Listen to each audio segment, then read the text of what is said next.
Let's unbox the Boya Mini Ultra Mini Wireless Microphone from Boya Official Store Philippines. This is the Mini 12 variant. This is both for iOS and Type-C devices. What's in the box?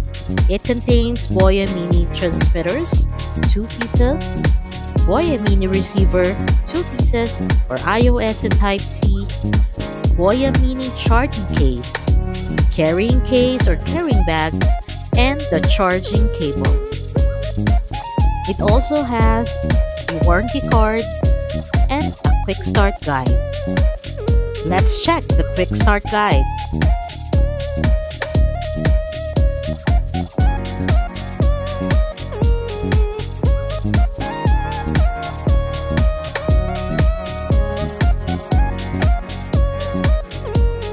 Now, let's explore the Boya Mini microphone and its accessories. Capture studio quality sound with the next-gen thumb-sized Boya Mini wireless microphone. Weighing just 5 grams, it features 3-level noise cancellation for any environment and 3 voice changer modes for creative expression. It also has up to 30 hours of battery life, perfect for content creation, live streaming, and interviews. Boya Mini is the world's tiniest microphone, weighing only 5 grams. It clips on seamlessly, giving you a weightless, natural recording experience anytime, anywhere. Just clip it, forget it, and record with ease. Just plug the receiver into your phone and no setup needed. Perfect for beginners who want pro quality sound instantly. Plug and play, easy to control Boya Mini. Long-lasting power because Boya Mini has 6 hours per mic battery life plus a charging case equal to up to total of 30 hours. No battery anxiety during long shoots or live shows. How to activate noise cancellation. Number 1, click transmitter power button. Next, press the enter button on the receiver to switch levels. 1 click is level 1, 2 clicks is level 2, and 3 clicks is level 3. To activate the voice changer mode, double-click the enter button on the receiver. Double-click once for deeper voice, double-click twice for sweeter voice, and double-click thrice for original voice. Scan the QR code at the back of the Quick Start Guide to go to the Boya website. We will try Boya Mini wireless microphone in both iOS and Android devices. At the same time, we will try it in a laptop. So we will try to record using the Boya Mini. Okay, first, check muna natin ito yung kanyang noise reduction. Okay, so ito naman yung noise reduction na isa. And then, finally, ito na yung parang pinaka-strong na noise reduction. So, sige, try pa natin ulit. Ayan, so, wait lang. So, double check natin. Okay, so first, ayan, so, check nyo na lang yung difference sa sound natin. Another, yan, nagbi-blink siya ulit, no?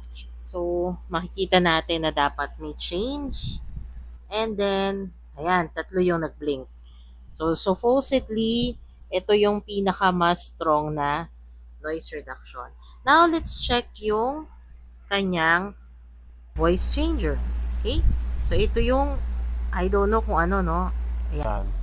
Isang blink. So, I don't know kung ano yung sound nito. Ito ba yung deep voice?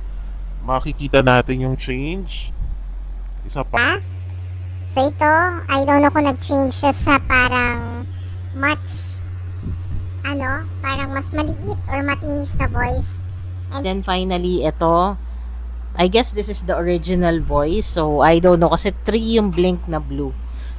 Ayan. So, nilalayo ko rin yung mic to see if there is a difference. Okay, again, click lang tayo ulit. Pag nag-green yan, that is for the noise reduction mode. Okay? So, again, ayan, 1 blink. Okay, and then, meron pong 2. Ayan. And then, meron ding, pag inano natin yan, pangatlo. So, ayan, ito pala yung mga ano namin. Hello! Hello, Ashi! Yan, gusto nilang sumali sa ating video. So, I hope, naging effective yung mga button. So, let's see. We will try itong Boya Mini sa Android naman. Kasi meron na akong video, either ito o yun yung mauuna, na pinapakita kung saan kinonect natin sa iOS o iPhone. So, ito yung kanyang receiver. So, ikakabit ko na.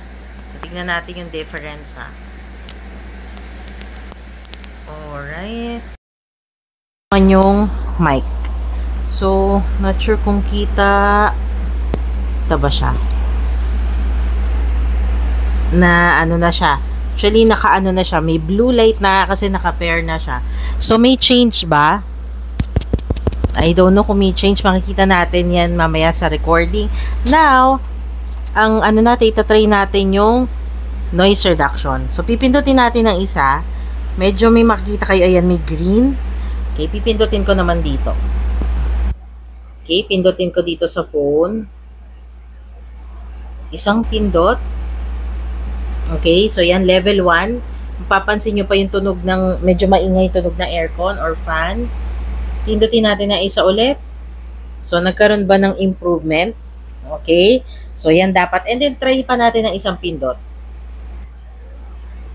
Ayan, supposedly yan ang pinaka-strong na noise reduction.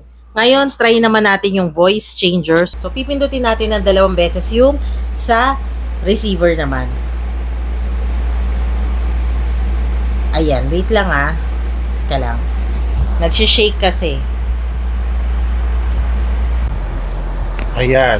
Hindi ko sure kung parang deep na ba yung yung voice ko na yung naririnig nyo ngayon. So, next naman, try natin. So, dapat naka-blue siya. No, blue yung light. Hello. Next. Twice ulit. So, ito supposedly para akong chipmunk yung boses ko dito. So, kung naririnig nyo na may change siya, ibig sabihin effective yung voice changer niya. And then, pindutin ko ulit ng 2 beses. Magbi-blink dapat siya ng 3 beses. And now, dapat ang boses ko ay yung original voice ko na. So, ito sobrang cute, no? Ayan, nilalayo ko. Tignan nyo kung may change. No, actually, hanggang nakalagay dito is up to 100 meters line of sight. Ayan. And of course, may clip din siya. Easy to use. Ang awkward lang ng paglalagyan ko. Ayan. And very maliit siya. Kaya, diba, Boya Mini. So, let's see kung ano yung maririnig yun na sound sa video na to. Hello everyone. So, as you can see, I'm using Boya Mini. Ayan, naka-clip na siya dito. So, dito sa Zoom. So, hindi natin masyado matest yung sa noise cancellation niya kasi nga, di ba sa Zoom, meron na rin siyang partially parang may noise cancellation na. Pero napakita ko naman doon sa natin, di ba, doon sa phone, no, na iPhone and then Android phone na pwedeng gamitin ito. And actually now, ito naman, tinry natin sa laptop. So, kung naririnig nyo ako, ibig sabihin, it works perfectly. Okay? Thank you. So, what can you say about the Boya Mini Ultra Mini wireless microphone? I will put the link on the video so you can check it out. Also, if you like this video, please don't forget to like, share, and subscribe. Thanks for watching and see you on the next one.